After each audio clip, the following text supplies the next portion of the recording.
Hello, good morning, everyone. Welcome as you start coming on in. It is Banner and Backbone's window of discussion. I'm Nick Perro, co founder here at Banner and Backbone. Um, just welcoming everyone on in as you start coming in for the show this morning. Good morning. It's probably going to be a small show today and a little bit shorter than normal. I have a show afterwards, and as you can see right now, it's just me. So, good morning, everyone. Welcome in. Hope everyone has had a decent start to their new year. I know there's been a lot of discussion going on and a lot of things happening over the last months, or it feels like months, sorry, last days. That is crazy. And I want to touch a little bit on what happened and what's going on in Venezuela and what that possibly means in the long run, at least for the US and citizens in the US, and how we need to discuss it and continue keeping it in the way we think and the way we talk, but also in ensuring that we don't take some of these next steps, and working as communities to make sure that we don't allow, say, the full hemisphere takeover by the US, because that'd be that would be bad. And so to frame this discussion, I actually I'm going to pull up a link for an article that came out on Centered America this weekend after the event that um, Sherrod Sweeney put a lot of effort into, um, and a lot of discussion around. Um, and it is regime change in Venezuela, why the truth is more complicated than good or bad. So, good morning, everyone. Keep coming on in as you are. Hit that heart.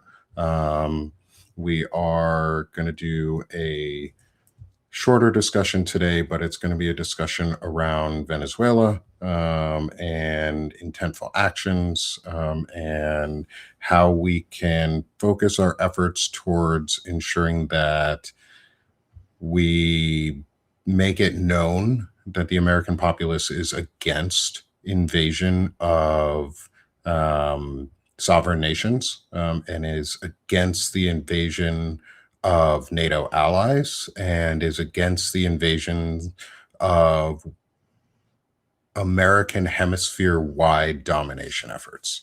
Um, and so we're going to discuss a little bit of the article that um, the Centered America team put out over the weekend with support from myself and Banner and Backbone here and Shane Urich. So, dropping the link in the chat, I'll also put it up as a QR code for everybody to be able to see and link from. And just give me a second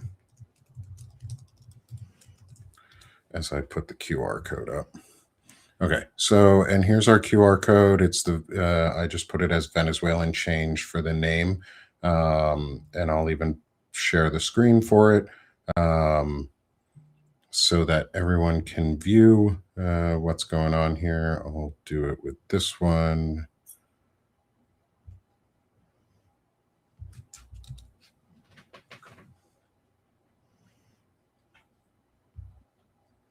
And we're going to remove that as I do some screen edits. Sorry, get things moved around on the screen here. And I'll resize this so it's a little bit bigger and closer.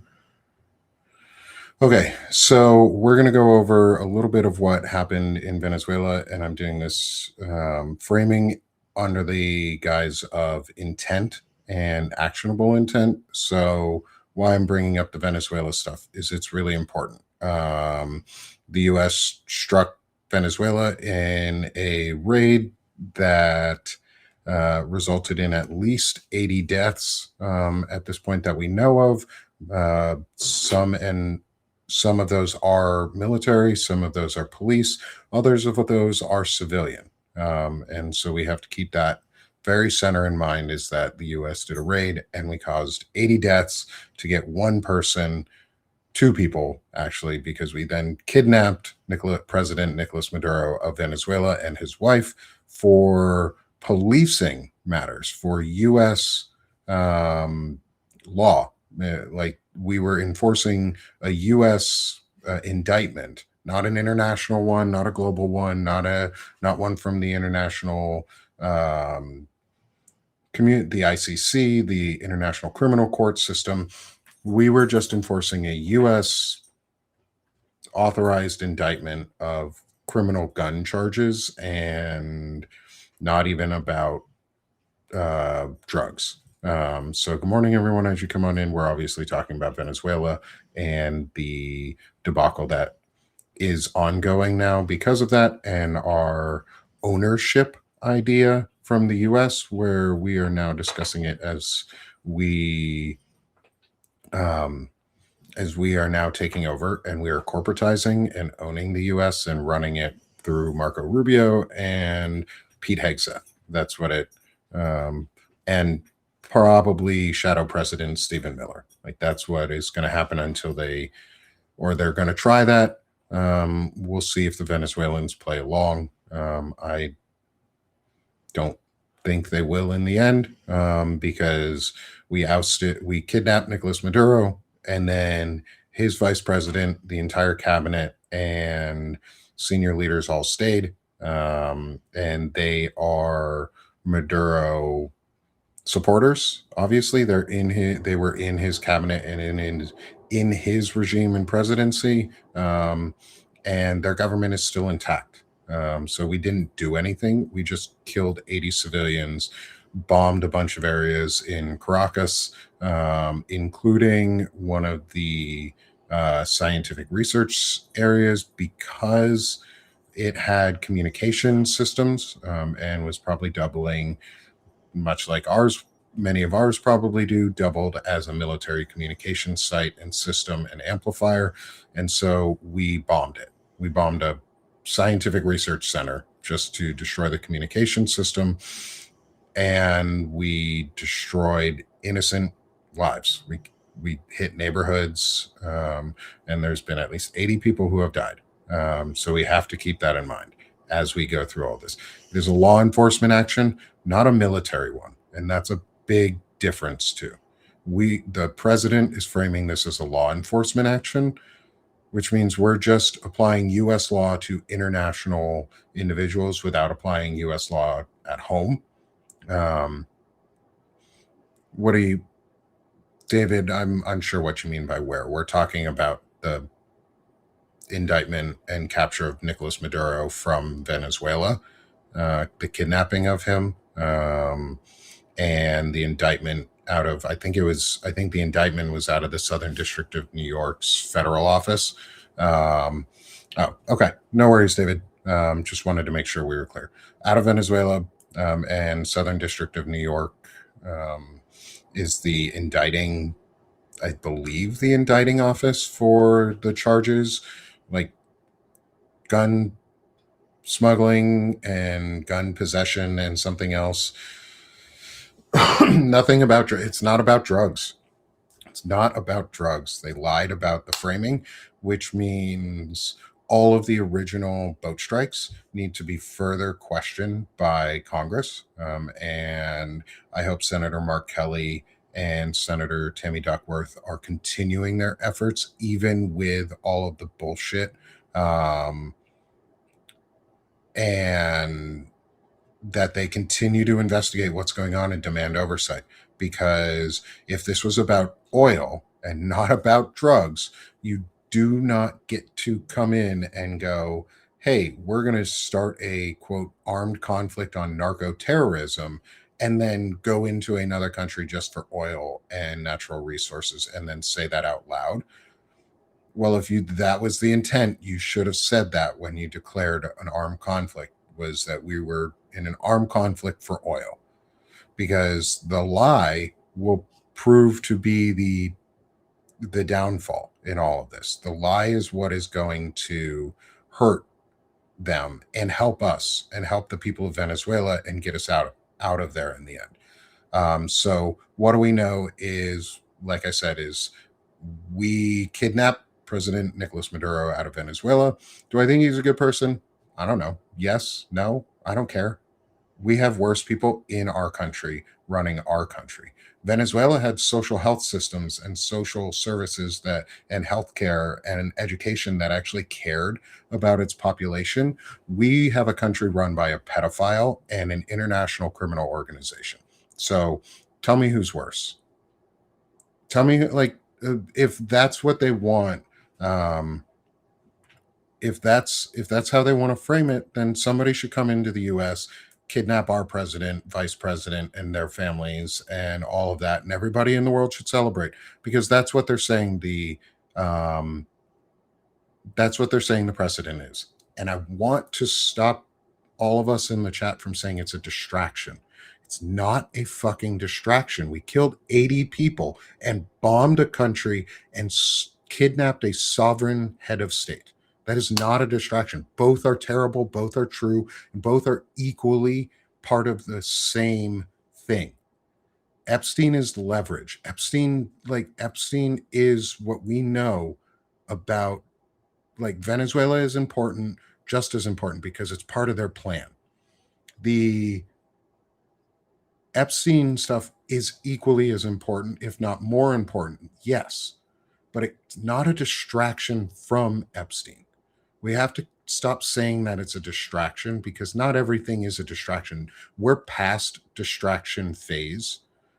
Distraction was when they started doing, like, rubber bullets at ice facilities and no, it's not semantics, unfortunately. When we say distraction, it's not semantics. We're downplaying the significance of the actions.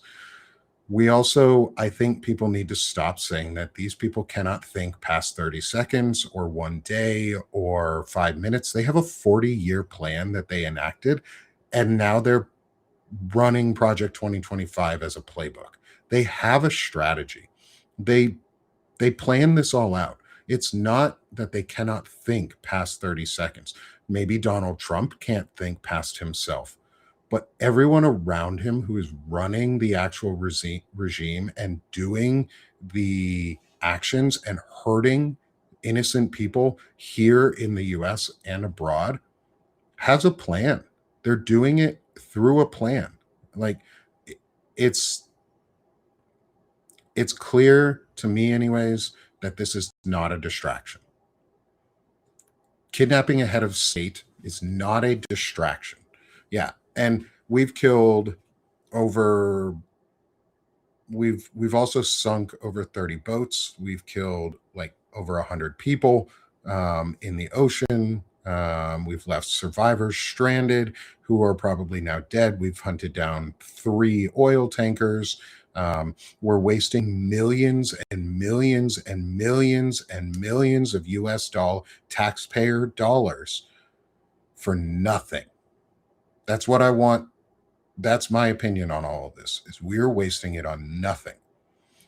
We are wasting it on stuff, but, like, in the end, it is nothing that we're doing that's useful or good. We're going into Venezuela because oil and rare earth minerals is part of the techno-fascist takeover of the west of our hemisphere, of the Americas. It is not a distraction. This is the tech bro plan. This is what the tech bros want. They need the oil and natural resources, long term and short term, to power AI data centers. They need it for the chips. They need it for the everything that they're doing to make AI data centers, to make the graphics cards and the GPU cards. Tech bros want all of the Americas. The next part is who comes out, who wins. So, in terms of, like, in order of precedence for what their step-by-step plan is. We already know their plan. It's Project 2025. Let's get back to Venezuela real quick because this is part of the plan. This was step one of the invasion. They said they needed and were going to put out an attack on Venezuela and overthrow the leader. They said that in Project 2025. They're going step by step by step. Yes, Epstein is important. And starting World War III is equally as important because they tie together. Because Donald Trump is using wars not as distractions, but as ways to unify his base, to get money and extract resources in the near term and long term, to assert authoritarian control over the military, to consolidate leadership potential and leadership ownership over the military, because the more actions they continue to take without the military and without its leaders actively pushing back in a public way, you'll start to see the dwindling down of senior officials, and it will be Hitler's generals. And yes, they will come at Donald Trump. We have to pay attention to all of it. We cannot say any of it is a distraction anymore. The US going into Venezuela and with no clear, like Sherrod said in this right at the beginning here, is it is not clear who is actually governing Venezuela right now. The Venezuelan people have have instated the vice president as their new president. However, she has also said that she still thinks the real president is Maduro, and she's just acting in his stead. And she's going to follow his mandates. She is part of his cabinet. She is a loyalist to him, as she should be as the vice fucking president of her country, is a loyalist in a lot of ways to her party and her and her administration. And who am I to say if they're brutal dictators or not? We have concentration camps in the US. We have people being disappeared and trafficked in the US. So who am I to say that another country is doing something wrong when we are actively exporting authoritarianism, white supremacy, and fascism to the rest of the world? That's what we're doing. We want domination and dominionism over the world, specifically over the Americas first, which is step one, Venezuela. And why it matters. There's mixed reactions. Of course, people are gonna let's staying on Venezuela and the article that Sherrod had put out. Staying on Venezuela is some people say we are free. The dictatorship has fallen. Notice they're in Chile, not in Venezuela. They are Venezuelan in Chile, but not in Venezuela. I spoke to Elizabeth Raven, a Venezuelan in Venezuela, and her response was, I might not have liked him at times, but I wouldn't want him removed like that.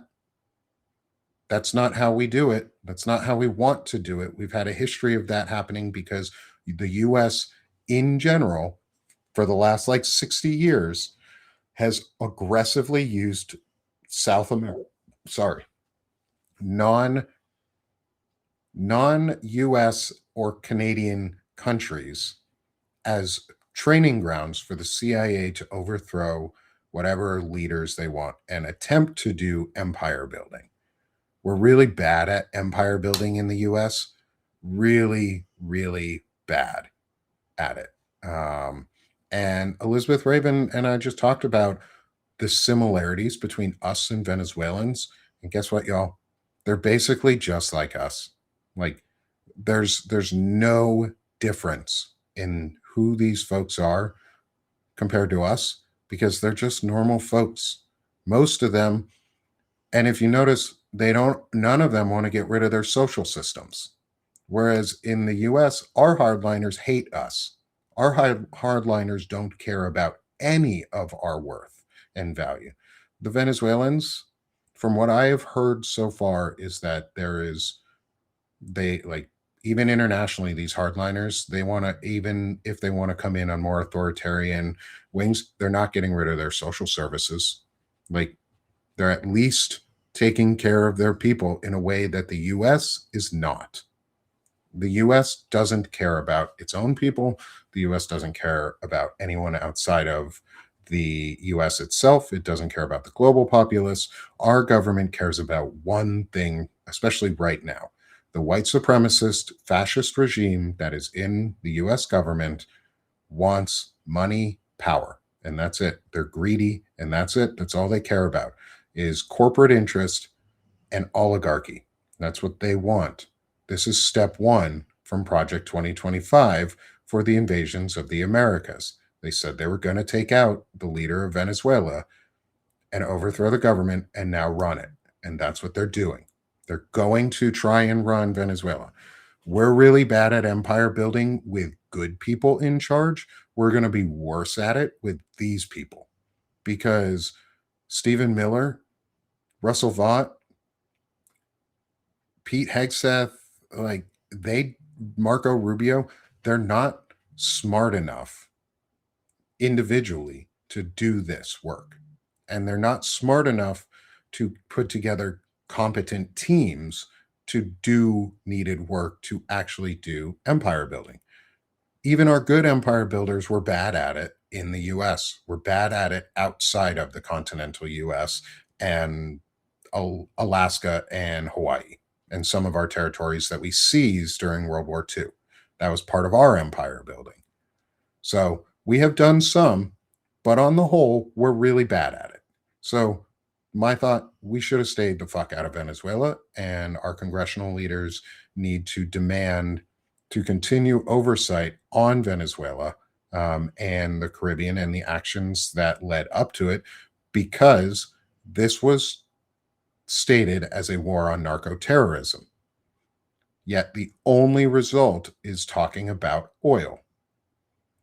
And in the US, we are still a system with laws and with a judicial branch that outside of the Supreme Court is holding up pretty well.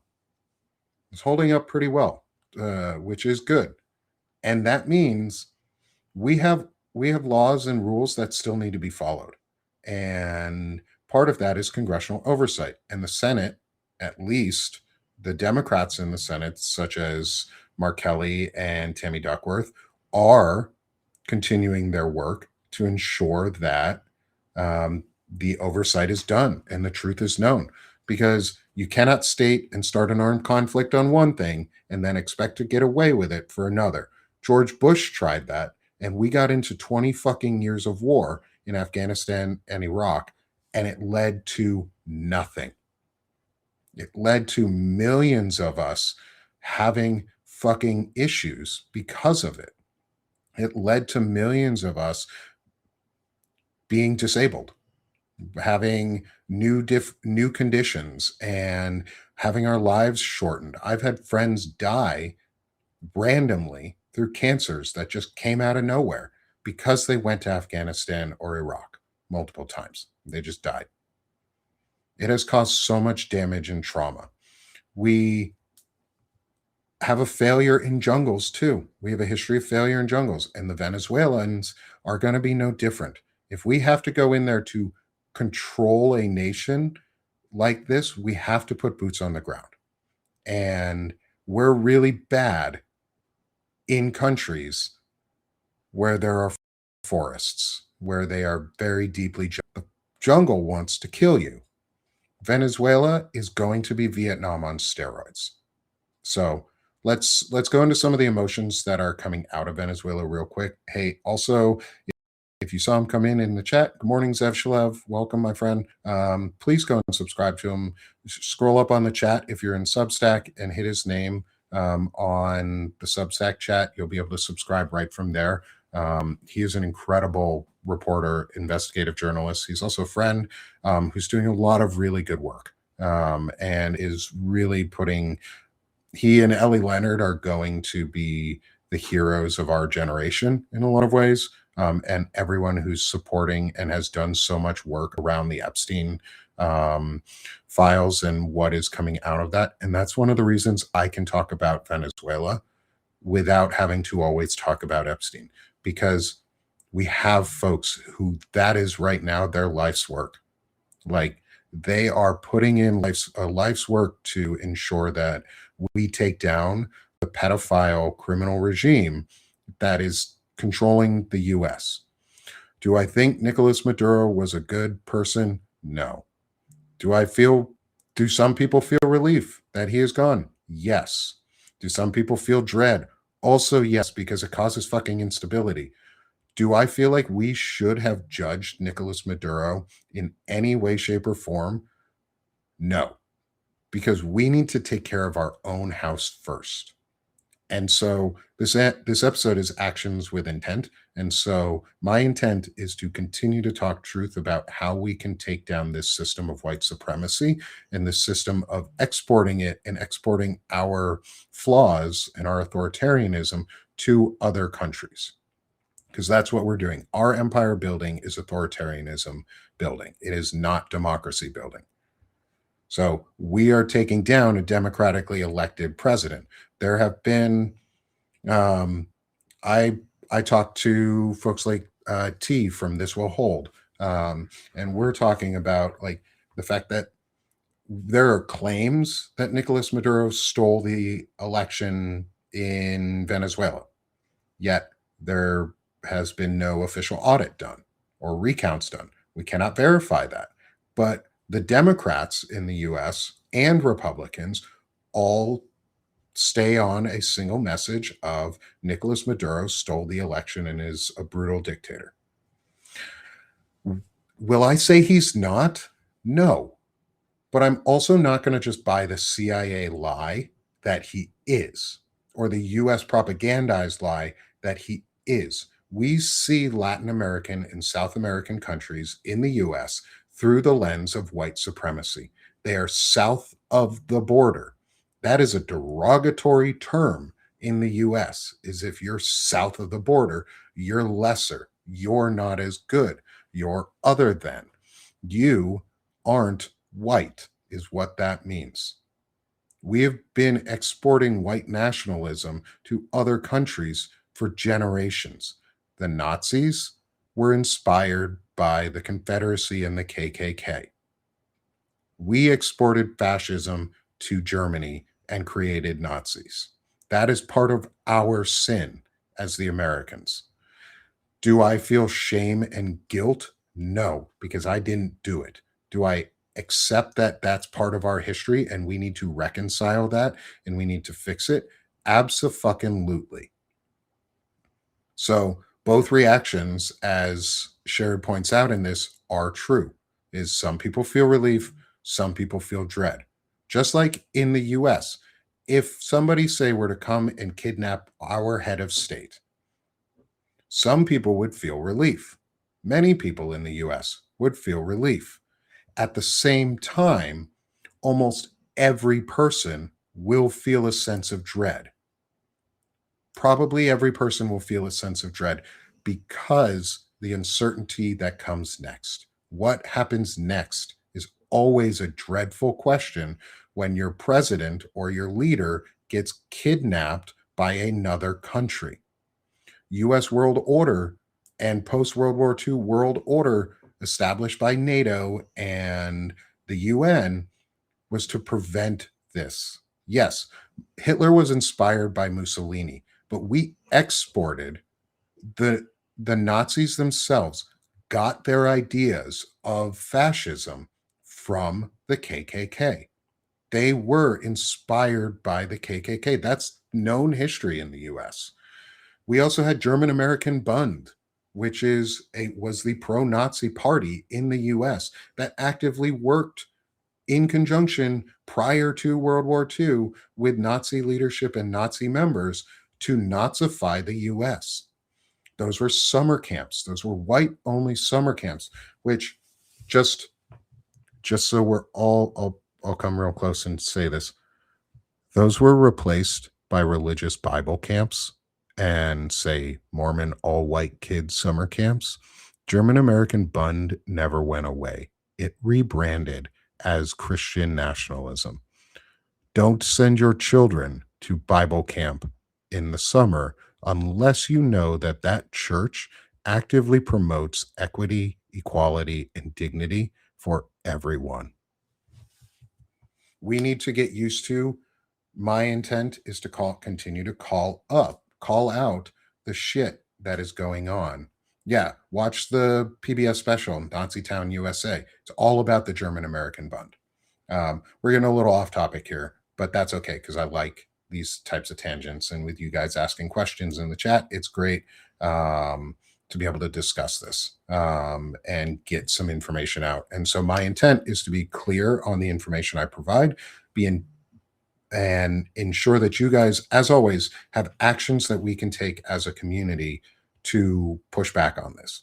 One of the reasons that I work so closely with Centered America is because they are a 501c4 organization. Banner and Backbone and Centered America work side by side. We are friends. Sherrod Swaney and I are friends. Gavin Favor and I have become friends. We are a group of individuals who want to see positive, equitable change that is working for people, for our country, for our citizenry, for the international community. And part of that is because Centered America is a 501c4 organization. They are able to put in legislation. They're able to model and submit legislation on the state and federal levels. And my intent is to support them in whatever way I can to get purposeful legislation put in for the US so that we can break these systems of white supremacy that we are exporting to other countries. Part of that is having the intent to see if we can change laws around the size of Congress, what our war powers resolutions are, how vacations are managed, how their pay structure is done, simple things that everyday Americans care about: healthcare, education, food, housing, child, specifically things like I would like. And I've already mentioned this to Sherrod, and it's something that I'm going to work on with him to write a piece of legislation around. It's all going to be simple. It's all going to be easy. But I think an issue that could unify Americans together, because America is better when we are together. E pluribus unum, out of many one, is that I think every person could get behind a pro-life idea of food for kids.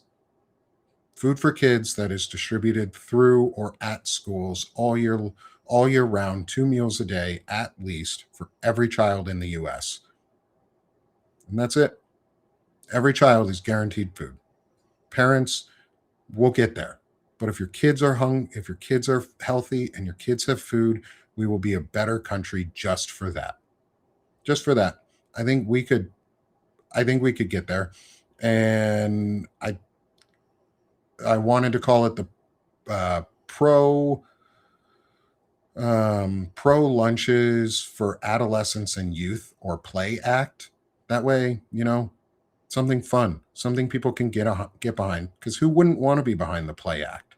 So that we could be pro lunches or pro life for adolescents and youth, where we give them food, we offer kids food and stability.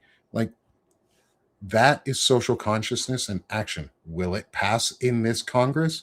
Maybe not. Is it worth doing anyway? Yes. Democrats specifically have gotten so tired and so boring because they don't do the things anyway just to do them. That's what democracy is all about, is flooding the zone with simple, easy ideas. And you can then point to, this is what I stand for.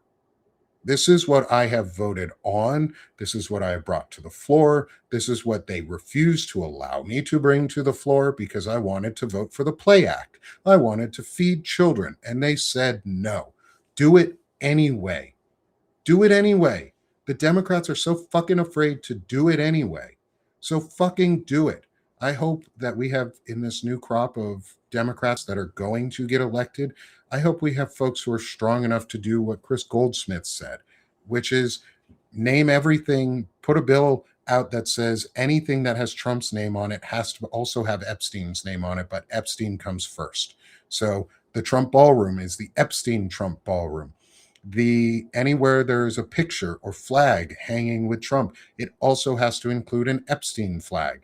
That way, the Trump class naval vessels that are going to come out are going to be the Epstein Trump class naval vessels. Is it stupid? Is it performative? Does it actually do anything? Not really. No, it is performative, but I'll rephrase that. Is it performative and does it do anything? Yes, it's performative and it does something. It shows everybody and it pisses him off. It shows everybody that you're willing to just stand up and make this guy feel small. Make this entire regime feel small. We need women and men, specifically any white man that wins in this next election. I have friends that I want to get on for some interviews. I've been in touch with Fred Wellman. I'm going to be reaching out again to him to get him on for a candidate interview because I'm going to ask them questions about this. Will they endorse that type of behavior or do it themselves? Because we need that type of action. Because one, it'll piss them off. It'll piss Trump off and it'll focus him on the Epstein files all the fucking time. Two, it'll force them to oppose it. It'll force the Republicans to oppose and be against something. The Democrats don't stand for anything, so they fall for everything. I intentfully and with action this year are going to be standing for things. That way, we don't have to have this article up here of do people in Venezuela feel relief or dread of their government being toppled because we decided as the US to kidnap their head of state? The answer is both. Some feel relief, almost everyone feels dread. What does it mean next? Is we're trying to take over. And this is where I'll stop the conversation specifically around Venezuela, or I'll pause our conversation because this is where I think it's really good to move into some of the other areas that we've talked about too before, like Greenland, like Cuba, Mexico, Colombia, Panama, Ecuador, pretty much anywhere that doesn't already have a far right dictator who the U.S. has tried to install in place or meddled in their elections, say Chile, Honduras, where we are actively trying to colonize and imperialize and empirize the entirety of the Americas. So what are we doing? It's not a transition of power. One, the same leadership in Venezuela is still fucking in place. The only one that's gone is Nicolas Maduro. We didn't change anything. We didn't topple a regime. We didn't do any domestic changes. We don't have boots on the ground policing the streets or policing their capital or running their government right now. We just have a handshake agreement that says, yep, maybe you'll do what we want. We're going to demand this by use of force only. Rather than through actual diplomacy, we're just going to come in and invade because these guys are too weak to discuss things and get good deals. They're not deal makers. They're mobsters. And that's how we need to view them.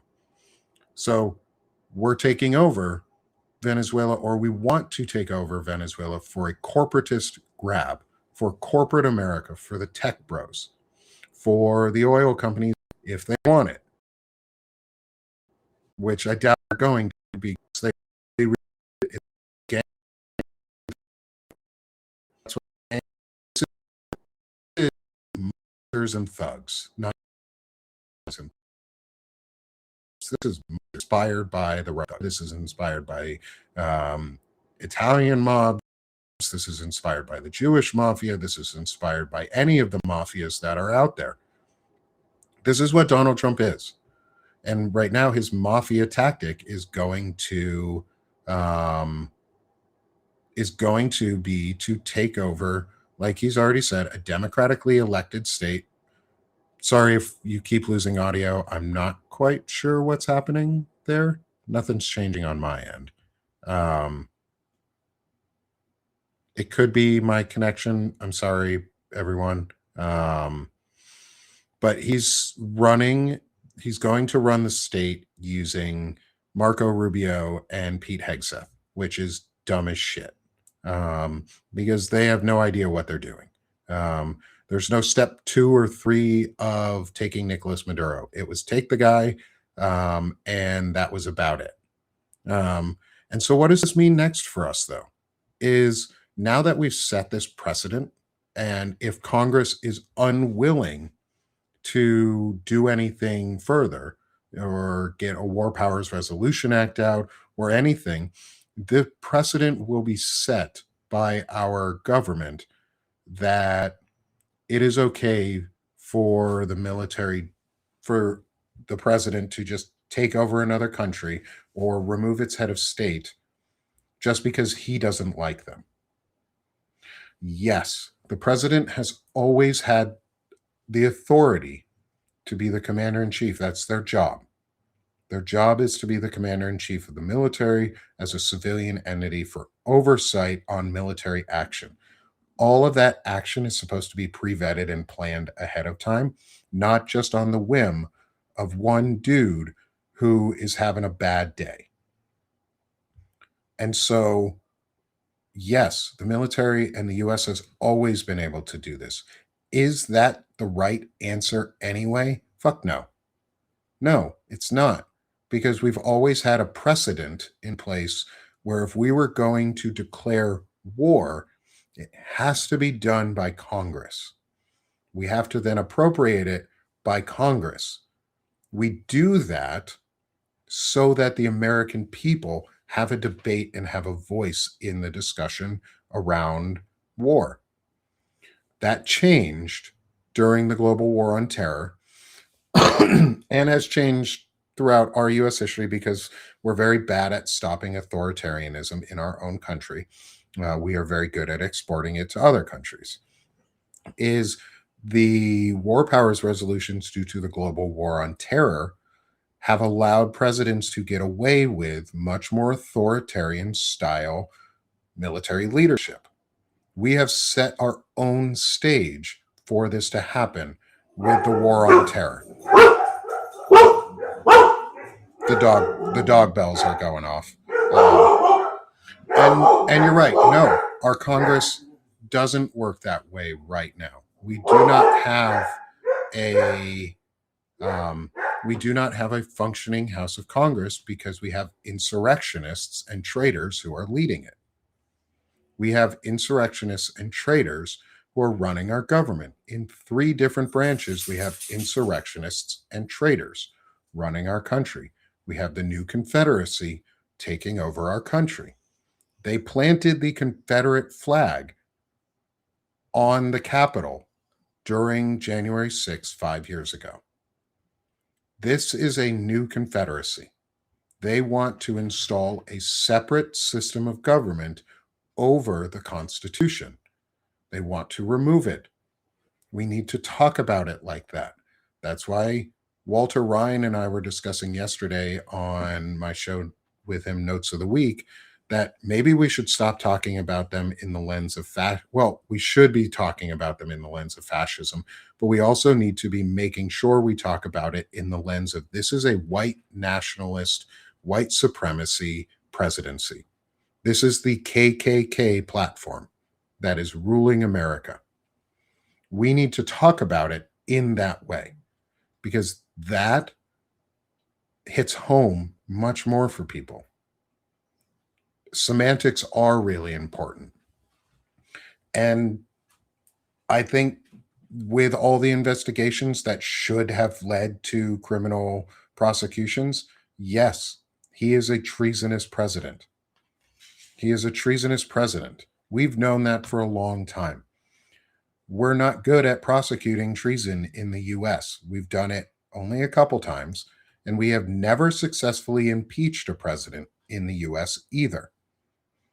What the fuck do we have those powers for if we're not going to use them? They're built in for a reason. They want to take away Article 1 powers and just give it to the executive branch. They want to give all of congressional powers and judicial powers to the president. They want a unitary executive. They want a dictator. What they're doing is treasonous because it is anti constitutional. It is meant to tear down the Constitution and replace it with a separate system of government. That is treason. That is basically the definition of treason. We need to be talking about it as though they are treasonous. We need to be reminding everyone that January 6th was a new Confederacy insurrection in the US. It was an attempt to reestablish the old Confederate states. They are taking the rights away so that they can have an old Confederate state. That's what Confederacy was white nationalism, was white supremacy, was fascism, was authoritarianism. That's what the Confederacy was. That's what the new Confederacy is. That is what the KKK platform that is running our country is. That is what Project 2025 is. That is what the invasion or kidnapping of Nicolas Maduro is. That is why we want to export it to Greenland. That's why we want to export it to Mexico, to Cuba, to Panama. We want to do it because we think it's ours. Manifest destiny is white nationalism. It says we deserve it because we're inherently better somehow. We inherently have the right to it. Stephen Miller talks about Greenland, that the US inherently has the right to own it, that it's ours, that we own it, that it's our nation. Well, that's not true. It is a part of the Danish Empire. Greenland belongs to the Danes, and that's not ours. We can try and take it, but that is a violation of NATO that would immediately call for the enactment of, I think it's Article 5, where all NATO countries would have to come together, except for the US, because we would be the ones breaking the treaty. They would come together to prevent it. The next step for our country right now is the execution of Manifest Destiny, which is to take over all of the Americas. That's what we're doing. Like, we should be talking about it in US terms. We should be talking about it through the lens of US history. We should be talking about it on things that people actually understand and feel in the US. They're not oligarchs, they're robber barons, because that's an American phrase. Oligarchs are Europeans. We don't need oligarchs. We have robber barons. We have our own things that have done it. We have slave owners and plantation holders that were robber barons. We don't need to use oligarch in America. People don't understand that word. Americans, white Americans specifically, don't care about that word. They hear it and they go, that's a European problem. That's a Russian problem. But if you talk about Manifest Destiny and you talk about robber barons, Americans get those. So let's start using terms that Americans understand and Americans feel.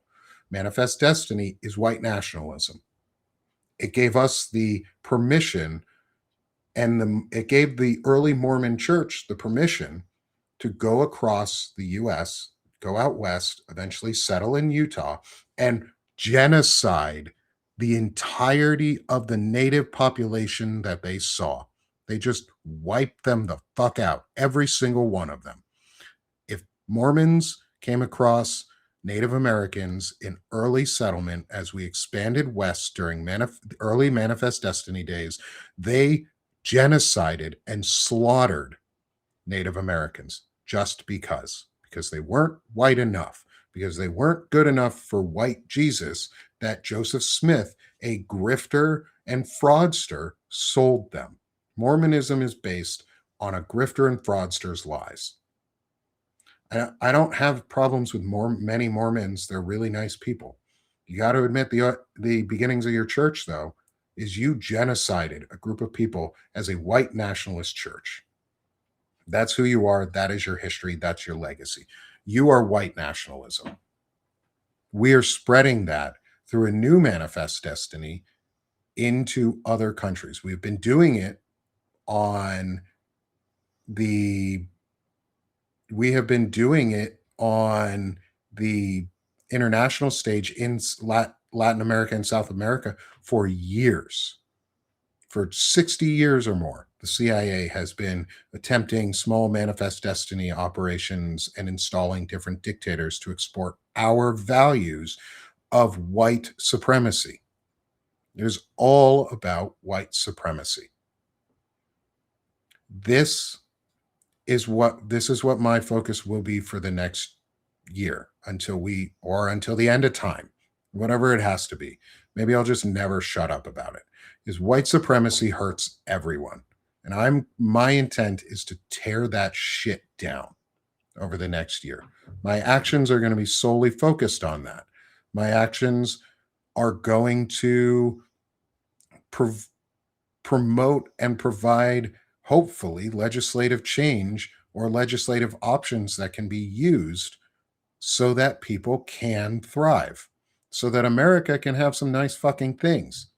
And so that maybe we can stop exporting white nationalism and this exceptionalism bullshit, and we can actually export American values that are pro dignity in life. Because I still believe that in the original slogan of our country, I still believe in our founding ideals, which I don't revere our founding fathers. They were terrible people too. They were slightly more progressive in some way than many, and they put down a really great foundational document for us to follow. But they weren't great people, and that's okay. We can admit that people had flaws, and we can learn from them, and we can do better. But you know what they left us?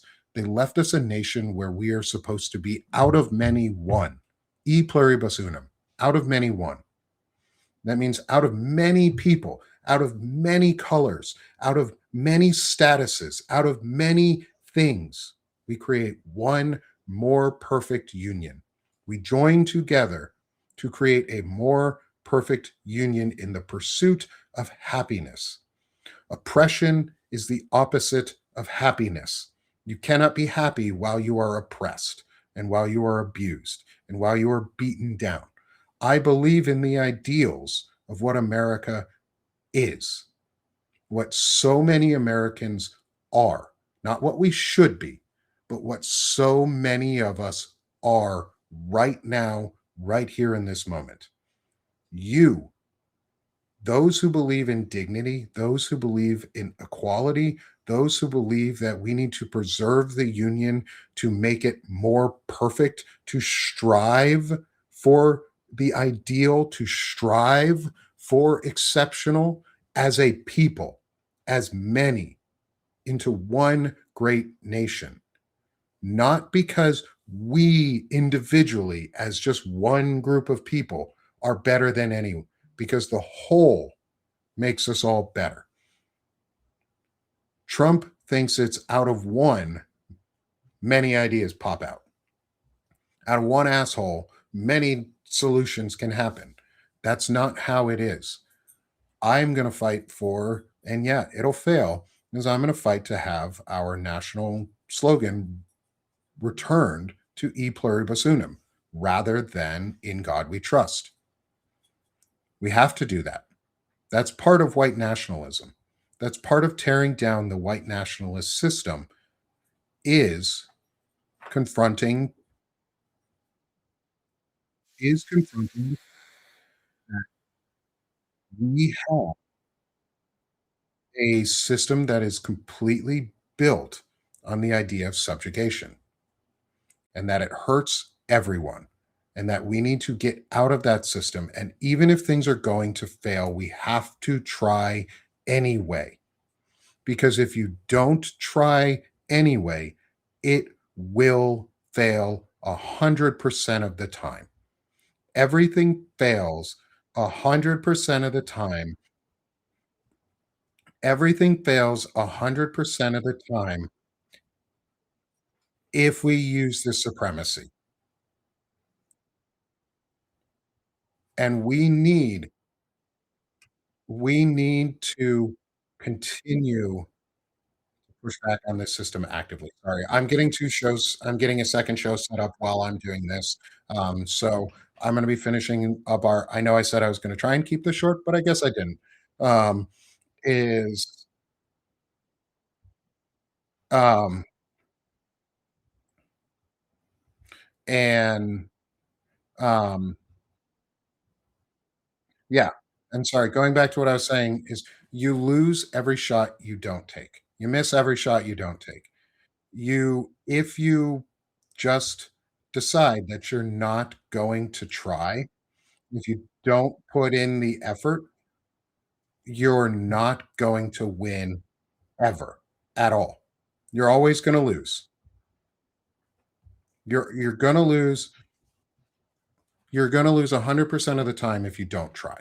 So we have to try. And just give me 1 second. I'm just doing something real quick. I'm messaging some friends, and um, I'll be right back with you guys.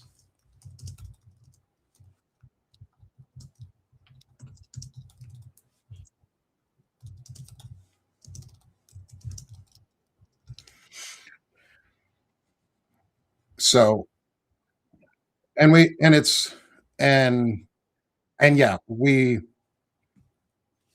will.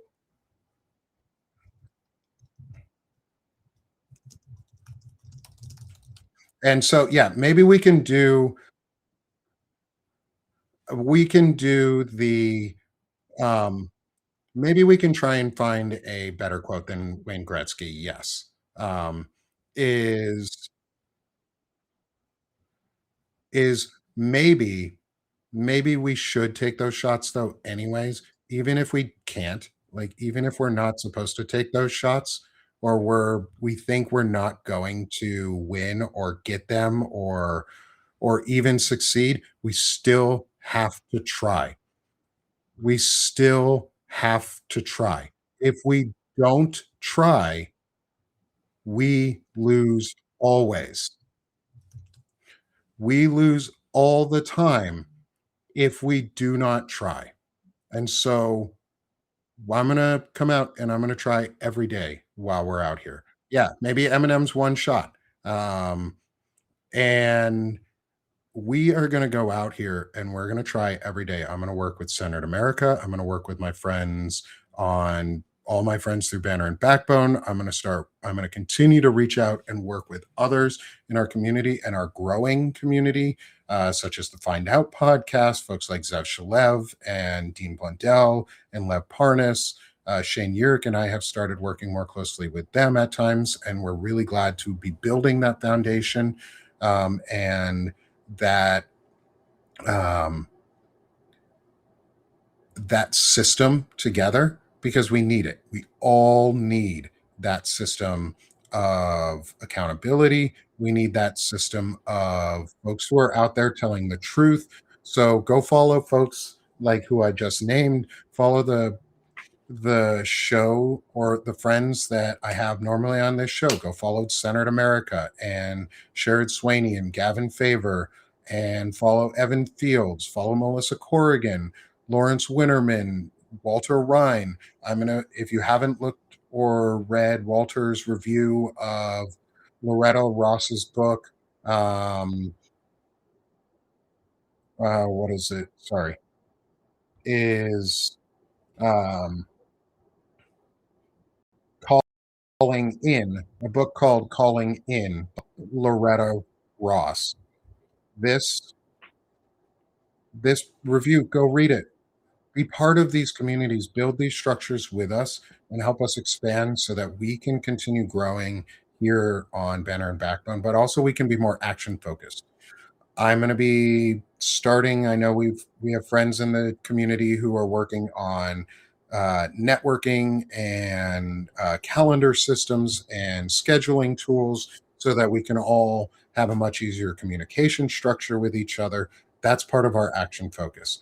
We're also trying to uplift and continue to build out different podcasts and different shows and increase our voice and our reach. So what that takes, friends, is you guys sharing. Come share and subscribe to our community. Um, I'll pull up the Banner and Backbone QR code. Come if you're not on Substack, come scan this QR code. join Banner and Backbone here on Substack. If you are on Substack, hit the subscribe in the top corner, in the top left corner, and subscribe to both myself and Banner and Backbone Media. Um, this is where we host a lot of these shows, but we're trying to work on things also like increasing our ability to support through merchandise. We are going to expand into merch and all of it. And yes, Ellie Leonard is a huge. Ellie Leonard's fucking awesome. If you don't follow Ellie Leonard, thanks Marnie for putting her name in there too. Is I know I talked about her a little earlier with and Zev Shalev. Is she's a hero. She's doing some incredible stuff. Um, and so one of the things we want to do is be able to be more actionable in the community, give back, and use funds that we get from um, folks outside of your subscriber. Normal subscriptions is how we can support in other ways. So if there are ideas that you guys want, if you do want things like merchandise, let us know because I'd rather not make it if you guys don't really want it. I'm not here to make money off of you guys. I'd like to make a livable wage and a livable revenue stream for myself and give back as much as I can for the community. And so come support Banner and Backbone. Um, thank you for joining me today on this conversation. I'm going to be hopping off here now. I have another show that I'm going to be jumping over into. And so, everyone, please for joining us today. Thank you for being part of this discussion. We will be back next week. Hopefully, we'll be back joined with more of our guests we had at the beginning of the year, and things are being really busy. So, not a problem for us. We'll be back next week. I will be here every week, and we'll be continuing these discussions on action focus and how we can remain intentful throughout the year and what our actions can do to make a real impact, such as real legislation and trying, even if we know it's going to fail, because we have to try. So thanks, everyone. I appreciate y'all. Have a great day, and I will see y'all next week for another episode of The Window of Discussion.